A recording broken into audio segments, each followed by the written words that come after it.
Hi, and welcome to BooksBeautyKendra. My name is Kendra, and today I'm back and better than ever. Or maybe just back. Because I don't know about the better than ever. But today I wanted to do my Orilium Autumn Equinox TBR. Yes. So, if you don't know what Orilium is, it is this long ass readathon that goes has been going for years and years, created by G over at Book Roast, and basically it's like a D&D style readathon where you create your characters and then you have to come up with books that fit the prompts that fit into careers or studying towards those careers. Anyways, I'll leave G's channel and probably the playlist for Orilium in the description box so you can actually understand rather than just me rambling on about it. Anyways, let's get into it. Okay, so I have decided to be an herbologist because that's what I started doing in the spring equinox. So I only had to do 2 prompts then, which I thought was probably the best, seeing as I thought it was going to be in August and I knew I was going away in August, but it's now in September. So, you know, I only need 4 books, well, 4 prompts that I've split into 4 books, because there's potions now that you can take to combine books together. But I'm just going to do 4 books. I hopefully can do that. And yeah, so I need 4 prompts. 2 for alchemy and 2 for restoration. So the first one for alchemy is, sorry, I've got my notes down here. Read a book that will make you emotional. I was going to put Keeping 13 on, which is the sequel to Binding 13, because that would make me emotional. But it's a very big book, and I don't think I'd be able to get through that and the other books on my TBR if I picked that. So I went with Heartstopper Volume 5 by Alice Oseman. This is the penultimate Heartstopper volume. There's only supposed to be 6, so I'm guessing it's the penultimate one. And it follows Nick and Charlie as they become friends and then fall in love. And it's so very cute, but it's also kind of, gets you. It's hard hitting at times. It's really some of the volumes really get you. Next is a book that was traditionally published after being self-published. This one I've got I suppose a few on mainly my romance shelf that could go for it, but I've gone with The Serpent and the Wings of Night by Carissa Broadbent. This is, I don't remember, but I do know map.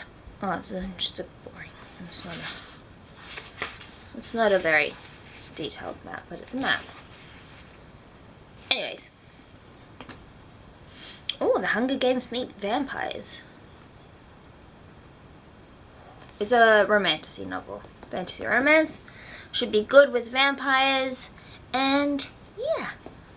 Sorry, I don't know what these ones are about because, I can't tell you what 2 of these books are about because they're sequels. Far-in sequels. And the other 2, oh, this one I know what it's about, but, The Serpent and the Wings of the Night, I don't know. But the next one is for restoration, and that's Night Sky on the cover. I've picked In the Company of Witches by Aurelie Wallace. If you can see Little Moon, implying that it's a night sky.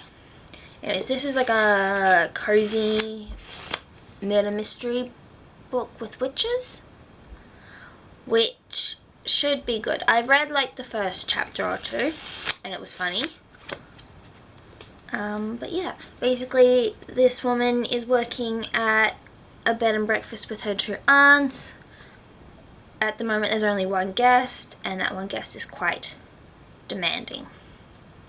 And then one of the aunts says, oh, I wish she would just drop dead. And the next thing you know, the guest has dropped dead. And everyone thinks it's the aunt, but they have to prove that it wasn't. Yay. And the final book I have on my TBR for Orilium Autumn Equinox is Poisonous Plant on the cover or title. I don't know what poisonous plants look like. I just know a lot of poisonous plants. There are a lot of poisonous plants for dogs and cats. So I'm assuming, even if this isn't poisonous to humans, it's probably poisonous to our friendly little pets. And that's Forced Bonds by J. Bree. This is the 4th book in the Bonds That Tie series. And as you can see, there's a flower up here. It looks like a lily. If it is, lilies are dangerous to cats and dogs. So yeah, that's my reasoning. And the 3rd one left off on such a cliffhanger. And I read that at the end of last year, so I can't believe I haven't picked up the 4th book yet. I don't know what's going on with me, but I'm so excited to get back into this world. 3 books left in this series. It follows Oleander as she is brought back to her fated mates because she ran away from them, and for reasons unknown, as at least at the start, and then you find out about everyone's powers. And it's reverse harem, so if you don't like lots of people in your romance, probably steer clear of it, but it's really good otherwise if you don't mind that sort of stuff. Yes. Anyways, that's it for today's video. If you've made it this far in the video, leave a flower emoji, I guess, or yeah, for Forced Bonds. And if you've made it into this far into the video, please consider liking, commenting, subscribing, all that jazz. And I shall see you in the next one. Bye bye!